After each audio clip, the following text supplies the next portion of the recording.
Today's video, we're going to talk about weight loss, specifically fat loss. Before we dive in, I just want to let y'all know who we are. We're personal trainers, educating y'all about your fitness journey, how you can make some gains, whatever your goal is. Let's go and dive into this topic. There's a lot of things we're going to talk about. One of the things we're going to start talking about is fat and what is fat, where do we find fat, and there's different types of fat if you didn't know. So we're going to talk about that and then make our way to just a general way how you can start your weight loss journey and the proper way to doing so. So there's two types of fat that we're going to talk about. One of them is called white fat.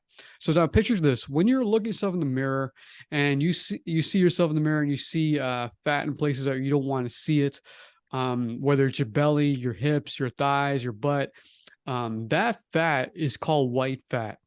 And white fat is something that we're all concerned of, and we really don't want that. Fat in general is actually a good thing.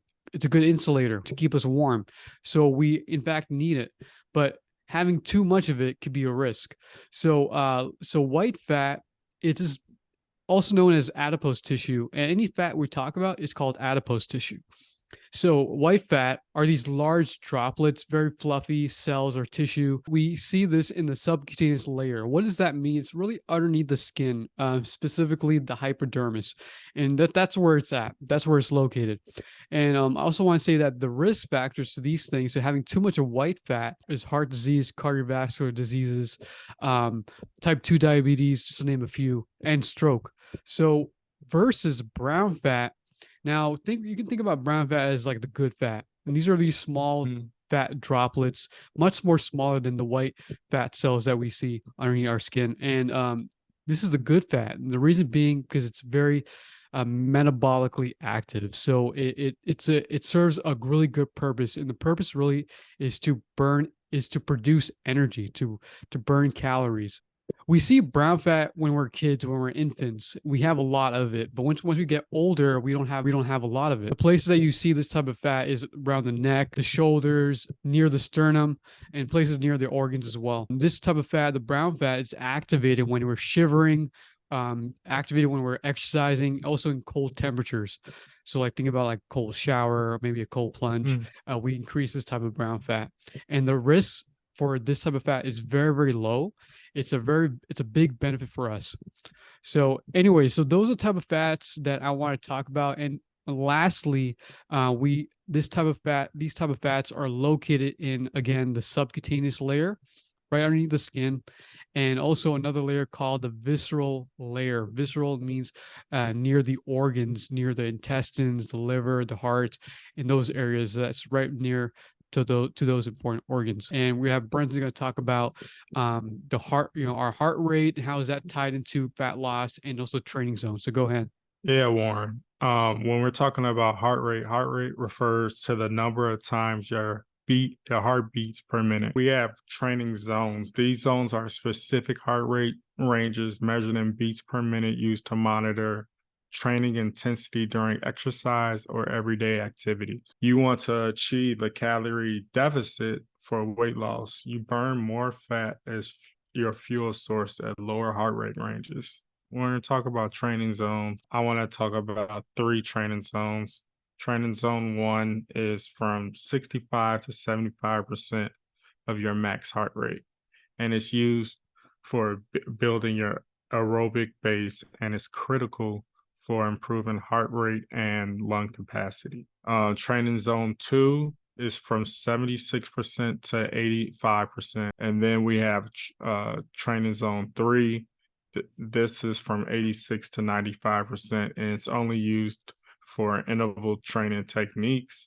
It's increasing the speed, power, metabolism, and anaerobic capacity by repeatedly exposing active muscles to high-intensity exercise and improving the resistance to fatigue.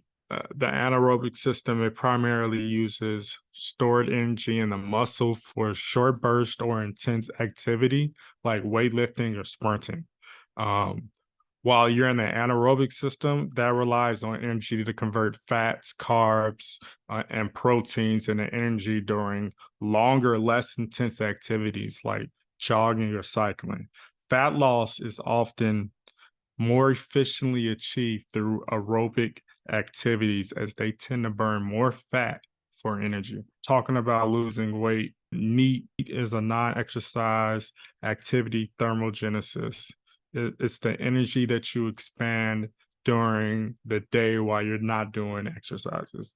Intentionally, if you add movements to your day by ensuring the amount of time you spend standing, walking, fidgeting, um, that might add up to a specific number of kilocalories that adds up for your total daily energy expenditure. You need to get at least 150 minutes per week of moderate intensity. This is aerobic activity or 75 minutes of vigorous aerobic activity or a combo of the two. And resistance training at minimum 2 days per week. So going back to the training zone. So if you don't understand these numbers, that's okay. Think about another way to think about it is like how do you feel within these training zones? So for Oh training yeah. zone one, so how should you feel?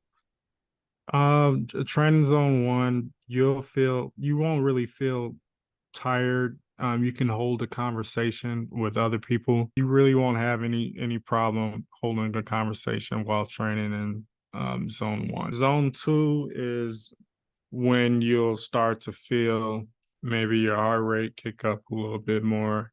Um, you'll begin to feel that you're exerting some energy towards your activity that you're performing.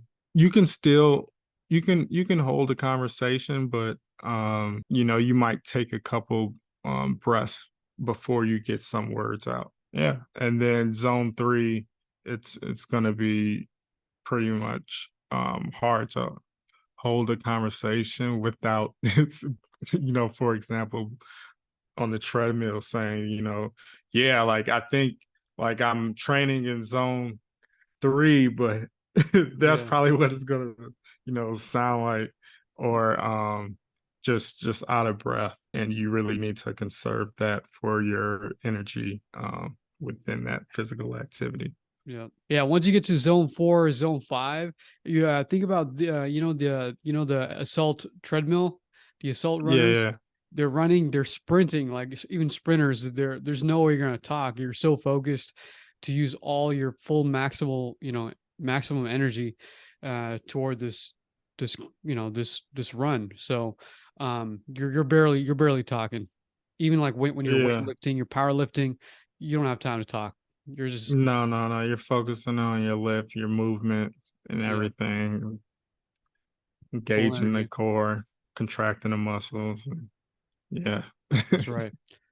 All right, so let's go and dive in about the